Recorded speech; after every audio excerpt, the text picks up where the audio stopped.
get back up again, if you can. This system you can fix it pretty easy. Whack a star picket in beside it and you're back in business. Peter, right. For the heavy fruits you said that we didn't want to use wire, what was the material you said that we could use? Like you wanted to plant a jackfruit in a V-trellis? What could you use? You said there was some sort of, instead of using the wire. You still use the wire? You hold this, Vincent? Yes. Oh, you can't. If you're doing jackfruit in a V-trellis like this, which we have done some, we run a wire straight down the middle of these crossbars. Then we plant the jackfruit in the middle. And then we tie it up, the little spindly jackfruit, we tie this to the wire and just train that tree up to it till it gets to the first wire. Then we bring the branches, the two first main branches, we bring them along this way, and off those branches running this way, just think fish bones, either side till they go out there. And we've actually gone so far out now, we put a big cable out wide there. It was cost effective for us to do that with more poles to support the jackfruit branches right out.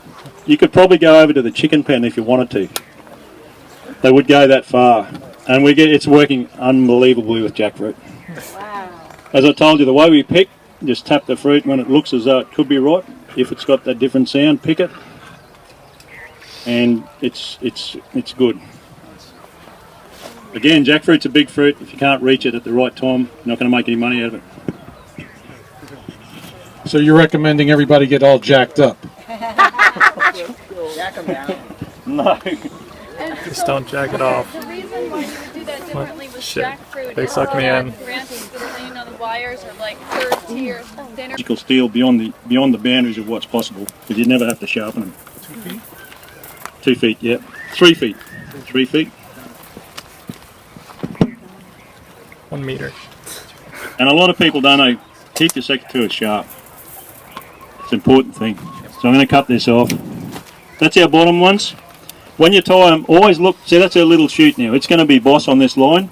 Don't pull them down too far because they won't grow properly. It'll take the dominance out of them, it'll change the hormones in the end of the tree. Like that snake concept, always keep it up. Keep the snake up, yeah. Got that? Yep. Show you how to do a cob and co while we're thinking about it. What is this called now? A carbon what? Cob and Co. Cob and Co is the Australian equivalent of Wells Fargo, our stagecoach company, and they actually ran further distances than you did in the US with Wells Fargo, which is hard to believe. They were pretty amazing. But a Cob and Co, the idea of it is the Aussie way, you can fix anything with a bit of wire and a pair of pliers. So if we wanted to... MacGyver. We want it, this is a star picket as we call it. T-post. T-post.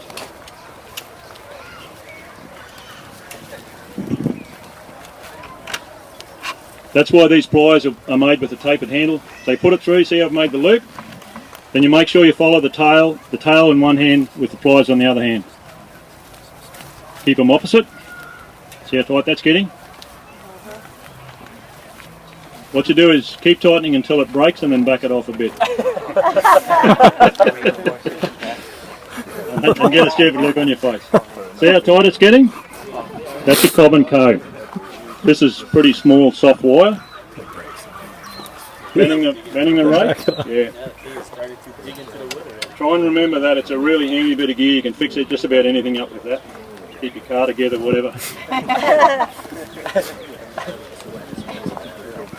So back to this mango tree before we run out of time.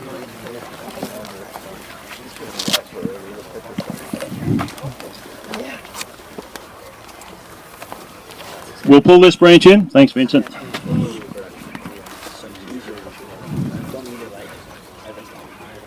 So we do this with Ulu too, this way? Ulu the same, pretty well everything this way. Again, see how the branch is coming out the side? It doesn't look too happy. I want to keep it in the line a bit and maybe bring it up a bit, so bring that to there. It's like Espaye. It is. This little one, we can start guiding it from this on, particularly Ulu. You've got a lot of trees with their hard wood, you've got to do it young while it's still soft.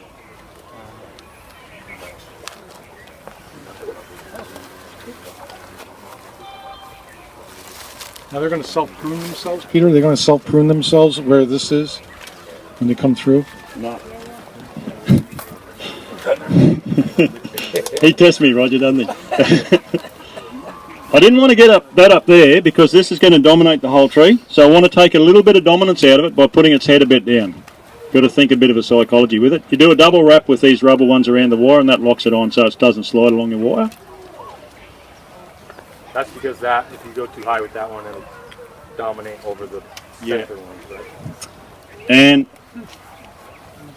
we don't need two there. We want one dominant one, so I'll keep that one. We don't need two because it's feeding. It's like a dog feeding two pups. We want that to grow as much as possible. And how far do we want that to grow? Halfway. Can you get that? That's what you're saying. Can you get great good on your one?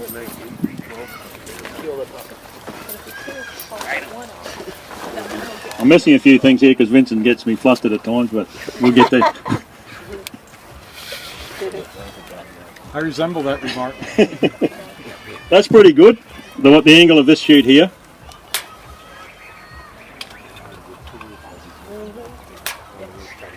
Can you, Samuel? Can you shift that down a little bit further? That one. Is this about 4 meters? Doesn't matter in this case. I overlooked a step. When you mark your block out, we actually run a long tape measure and we work out the distance between each tree and we use a spray can of fluoro paint and mark this side. You only need to mark one side. Say that's 10 feet in your language. When you come back, middle Vince, over there. You just stand there. Jones has got it. You don't have to mark this side. Just go dead centre. That's where the other tree goes. Oh. Okay. Saves time, yeah, halfway. Just look at that, stand there, boom. So it gives them the maximum space per tree without going too crazy. So when this branch reaches here, all of these reach here, we let them go a little bit past center and then cut the tip off. And that one will come to there, cut the tip off. Now the other point.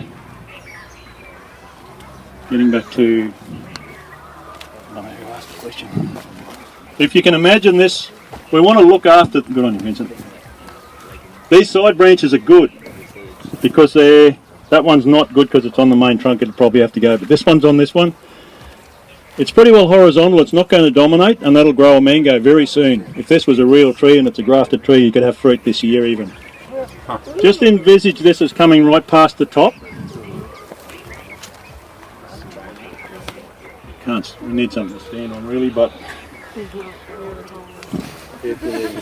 how do we stop it getting too far? This is a big mistake we made early on. I'd rather not do it this way, but just envisage this as the top wire here, because I can't reach. What we did, we cut this shoot off in the middle before it even reached to get the top two going along. And what that does, the tree's, it's got 2 leaders in. They're fighting over it, so they both go crazy, these two. You need to leave this one to go past the top wire. So you do have to have a leader. So the chemicals in that plant signal that it has a leader. Same as all these trees you look around, every one of them will have a leader, a top bit of thing. You must have that up the top. When it's getting too big, more than 18 inches above the top, you find a bud somewhere, there'll usually be a little shoot, and you nip it off. So that might be Donald Trump. There's the next one going to come. So you bring it back all the time, and that's a key thing that we didn't know about, because we ended up with an upside down tree, which there's the top wires with all the fluff there at the expense of these ones. So you're cutting it right below the bud? It'll put a, yeah, because we want to push a bud there. Oh, I see, okay. Yeah, we haven't got. But always going back to that meter and cutting it off, not letting it be. You always Right here. always find the highest one, and you'll get it after a while. It becomes, this all becomes second nature. It sounds a bit confusing now, but when I look at a tree now, it's like having a photo or a painting crooked on the wall, out of alignment. As soon as you see it, you think, oh, how'd that get like that? Green frogs got underneath it or something. You know, you've got to straighten it up. when you get trained, you see it, you just straight away you say, oh yeah, that's got to go. You don't have to think about it, it's just automatic. It becomes totally automatic, so you just switch off, you can think about anything a million miles away and you can prune. So that's key, you always want that one above the wire, and these others will then follow because they know there's one boss. If you cut the boss one off, these all sucker crazily and you end up out of it. Another key point, if you can imagine, this is on there like that. So we're training this branch and we've got a big one like that coming upwards. Sucker. It's a sucker, and there's a formula here, it's 3 to 1. As soon as this becomes more than a third of the one you want to keep, it has to go. It's getting too cheeky. It's going to dominate totally. You'll end up with a thick branch there and really skinny this side, and this will become the main leader. Whereas we want this fruiting branch to come out halfway, and we'll have little side branches of mangoes everywhere, and you just get the yield you want. Amazing amount of yield you can get, and you want equal branches and equal yield from top to bottom. That's mangoes, durian, probably avocado, champerdack. So, Peter, we leave this one? No, we'll take it off. Well done, Vincent. And this one too. That's looking pretty good. So this could even fruit and whole fruit, even though it's so skinny. Question: how would you manage pruning for fruits that? You do multiple cuts, and the formula is halfway through. You take the belly out of it.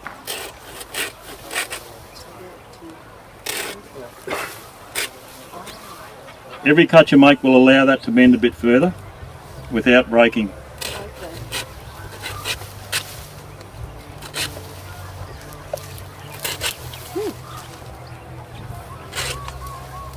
See that? And you can imagine if I did more. Yeah. So you can form that tree canopy that's already got too big, even on quite big branches. Wow. It's still got a continuous step, and when you pull it down it helps it heal up because it's pulling it together. Yeah, good. And then I've found, if depending on the width of your saw, I think those Japanese carpentry saws are good because they're so thin a blade, but we paint it with white house plates in between. So Between the cuts. just that whole area you've done, just give it a lick of paint. What kind Seal of it. paint is that? White plastic paint, house paint. Latex paint. Okay. Doesn't necessarily have to be white, but the colour, it doesn't attract heat. If you go darker colours, it could attract more heat. But so you can have a tree. Say this mango tree got away on us, and there was a branch taking off that we didn't want to waste. Don't cut it off. Bend it down to where it suits. And then you hook it up. The people with 10,000 will probably end up going this way, and certainly HFUU. So we cut them off there, and we bring up. Our aim is to bring up leaders like this. If you imagine these side stubs, that's our fruiting units. So the fruit comes there. The idea of this is you've got the root system feeding, instead of one main leader which can get a bit confused over who's boss, you've got it splitting its energy between two sides so it's easy to control. They're doing up to 6. There's a bit of cardboard down there, if you could get that please, Devon. See that bit of dirty cardboard down there?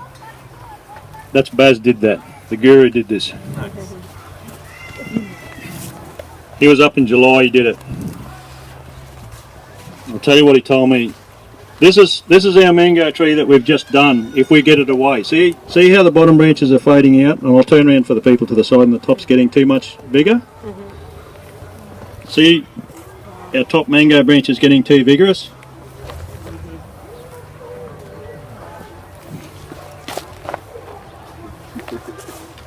He's saying even durians, and I can't get my head around this, he's saying even durians we should be doing this way. So there, he's got 3 each side, and where these 2 branches come through there, instead of going either side of the trunk, he does a crossover because it makes it stronger in the junction. It's like weaving. It's like weaving. We did it with jackfruit. So you can do a lot of the stone fruit growers here. This is how I would be doing it. This is the way they're doing it. Latest technology. What it is also, if one of these branches gets too old and it's not fruiting or it's just got a problem, they just cut it off and train another one straight up the wire. Figs would be a good one. Figs like to be lent down, but maybe so. And then the new growth is you get new fruit. That crossed over branch, you'll see it typically in California in vineyards. New Zealand does it too, they've yeah. learned to cross So Cross it. that crossover you're talking about, this one will be on this side. This Exactly. You do that one, I'll do this one, eh? We'll do it then. Oh, for mangoes too? It makes it stronger. What about cacao? And what that does when it goes Cacao for sure. The Kiwis I saw doing it in the South Island of New Zealand on pears, and the reason they told me, see that little bit of extra branch mileage? That's fruiting area. So you're getting a bit more fruiting area, even though it's a little bit more fruiting area, and it can never split because you're pulling in rather than pulling out. When you cross over. You can cross them over, yep. It's not rocket science again when you get it. So this would be, yeah. The key things with this, we've got two coming out, right? We can keep this one coming out until we get enough litres to follow up. But you must make sure the middle ones don't get dominance over the outside ones because they're getting the first cut at the sap. Pass that around if you want, yeah, there's some info on that. And once they reach halfway, then you just start clipping them to keep them at halfway, or? The halfway along the lateral? Yeah. With these, yes. No, it's not halfway. I made a template up which I showed photos of. We want to have even branches, so we want one here, we want one there, and the next one we want not over there or here, we want it the same spacing. This is pretty accurate. We want the maximum yield off this length of rope. So I worked it out, I worked the formula, the spacing between the trees, and you want to allow, because you haven't got one here, you've got one over there. You just work the formula out, what it comes to, so you get the spacing, and I made a template that I hung on the top wire, and we put the silicone on there and then ran the strings, because the silicone marked the spots where the string had to go. 10 minutes. 10 minutes? So with that new style, would you leave this until these were No. strong enough? You just If this was my tree, I'd cut it off to just now. right there, Yeah, and then you train these, and then they'll come evenly, yep. Okay.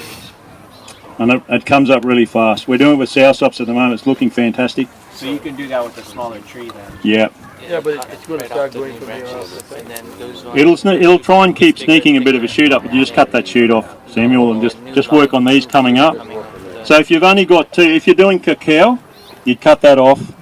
You bring this up here. I'd only do 2 shoots because trees are cheap. You grow them from cuttings. Bring that one up there, and the similar distance there, and this distance between the two branches will be the same distance for the next one. And then you allow your side branches to reach that halfway, so you've got a full wall of full fruiting wall. The amount of the width you come inside, it looks, there's nothing here now, but come back in a year, it'd be interesting. You use your arm length. You don't want your canopy more than an arm length wide. So your elbow here, you won't be able to pick your fruit. You reach through and pick all the fruit with one arm length. So that's where the beauty of the open Tatura in the tropics. If it starts to get away with you because the vigor's too much there, we thought that would have been a big issue, but it's not. You walk down, you just prune, and you drop all your prunings in the middle. You've got mulch everywhere. Just walk over it.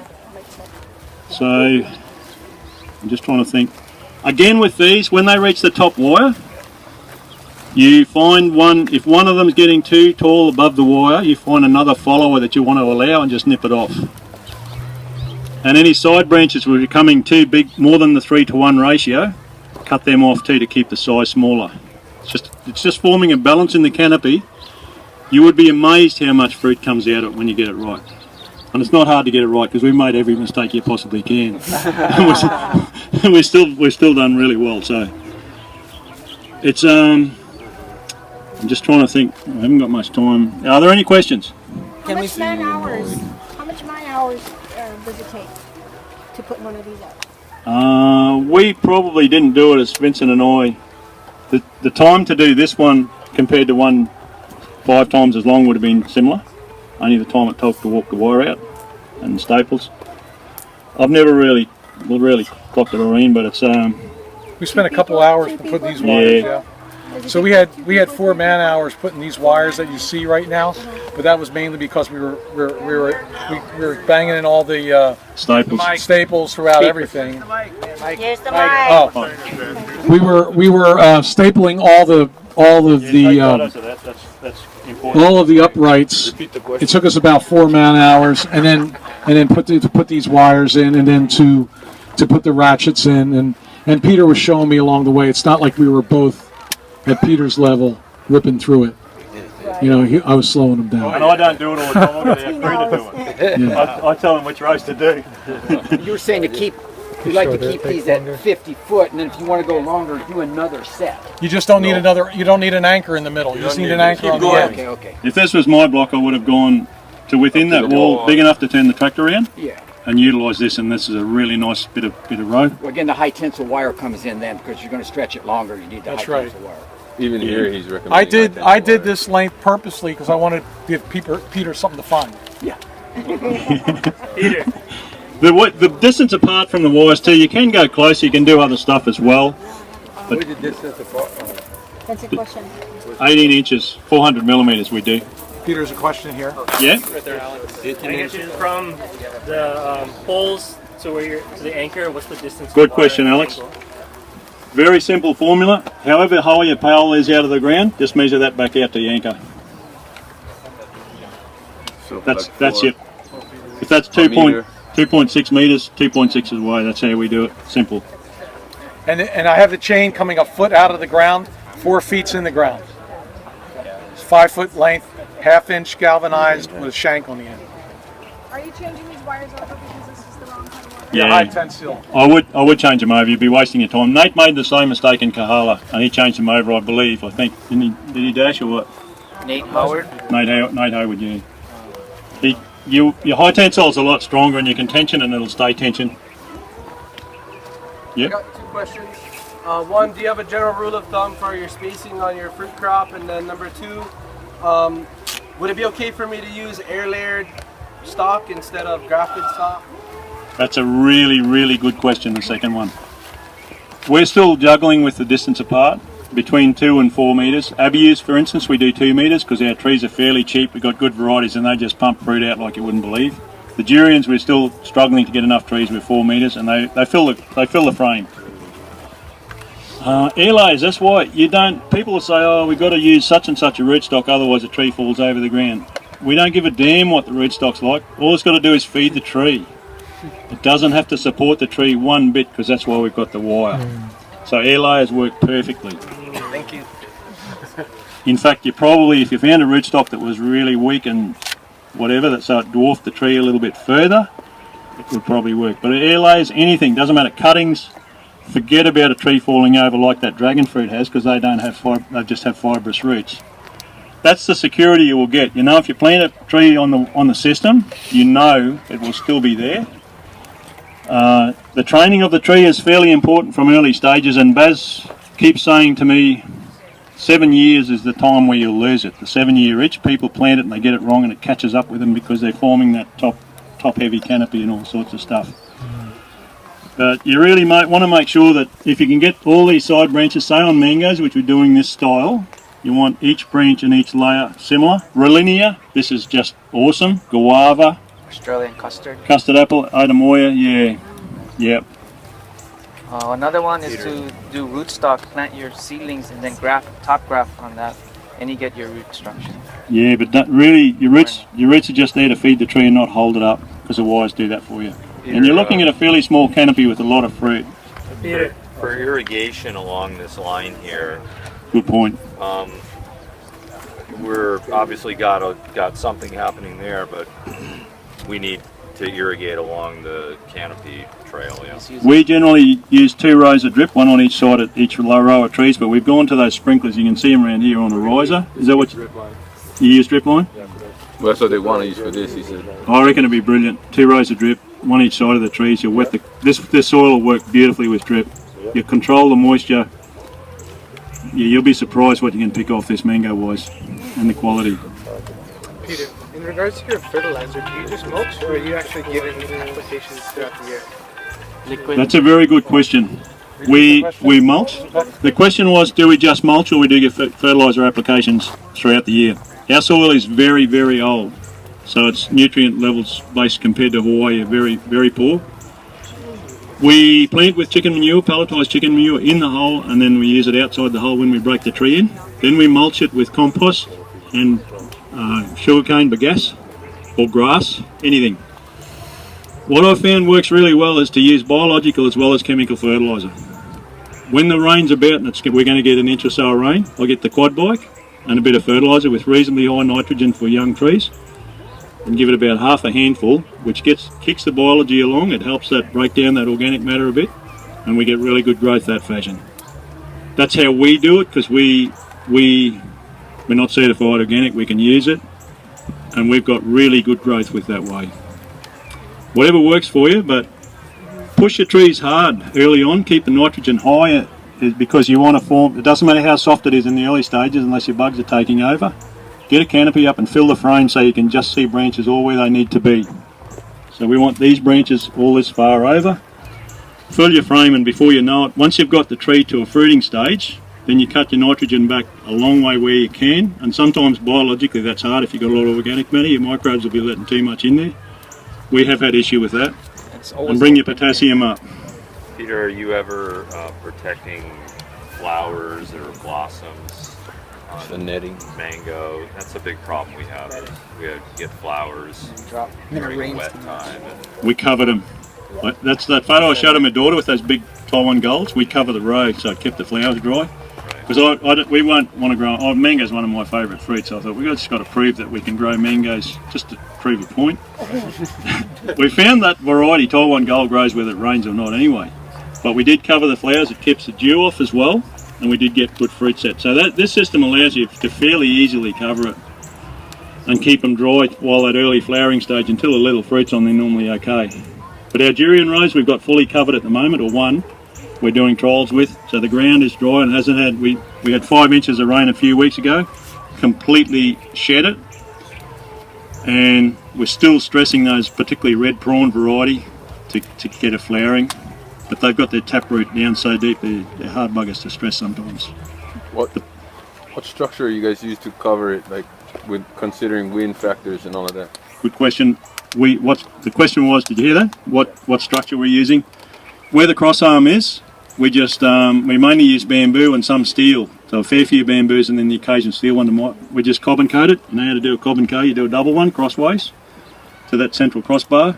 We went high enough so we made a loop. And then we just used poly pipe.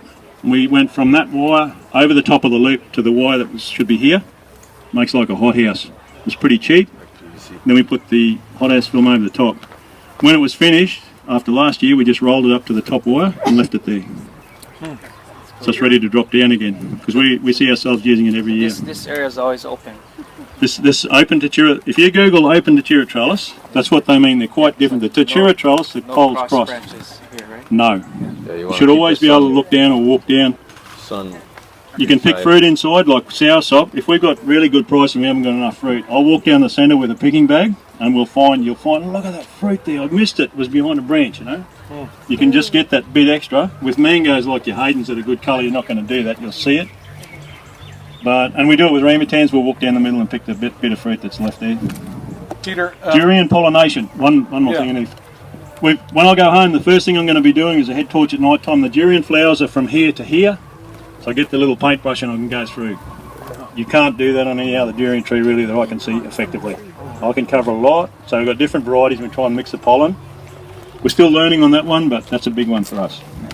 Peter, this area in here, so I know you're saying you're trying to limit the amount of roots growing out of this area. Yeah. If I was mulching in here, that wouldn't be advisable? No. Good point, Vincent. Definitely good point. So if we got that level, if you were mowing it, that's an okay angle to mow, and you've got to walk along there too, so you don't want to be walking like a mountain goat with one leg too long. This is probably a little bit too deep than it's needed here, but they actually use root pruning, Vincent. I could say something with that, but I won't. They use a coulter or a ripper along the edge with stone fruit people here, to cut those roots off at a certain time. I wasn't game to do it with durian this year because I was worried we'd damage the root and get phytophthora in there. This is for you, Devon, the root pruning one. With rambutans, I think it would work, just to reduce that canopy, give the tree a shock, get the maximum flowering you can on. Again, try and do that with dinosaur trees in an open paddock. You ever tried cover crops down through here to take up the moisture and to get the stress back over the roots, limit rooting? Yeah, it's grass, pinto peanut and greenleaf desmodium, which forms a good cover crop issue when we throw that up with the side throw mower. Kubota side tray. The John Deere ones that they use for councils and they mulch behind them and not much chop. We want the ones that throw to the side. Straight to the side, yeah. Peter, is all this information available in a workbook or a paper somewhere? And also sort of a list of, oh, these fruits work really well if you're running them horizontally. Start bidding at 100,000. You know, 45. What I would suggest, Bas van den Ende, he's the source of all this information, and he's an amazing man, what he's learned over 40 years. So he comes and tells us the latest stuff, and I'm coming here and telling you what the stuff in July was that he knows for 40 years of research and finding out. He does sell online pruning manuals for apples and pears, including this branchless tree. If you Google branchless pear tree manual, you'll probably find his, and you could buy it online. There is one that I've got to send to Bob Schaefer, which is how to set the trellis up and do all that side of it. It covers it pretty well. I would suggest this group, you've got such a brilliant group, do a forum area where somebody asks a question of me, so I only have to answer it once, but everyone sees the answer. Because my time's pretty valuable too. Vincent? We'll do that. 10 minutes is up. I know you got spare time and you want a bit more work. Because, and take a photo, like we've got to use technology as much as we can. That's a good point, Dale. Just take a photo. You get a Facebook page, yeah? Somebody asks a question and take a photo and say, what do I do here? Is this okay? And I'll probably be able to just look at it and say, that's fantastic.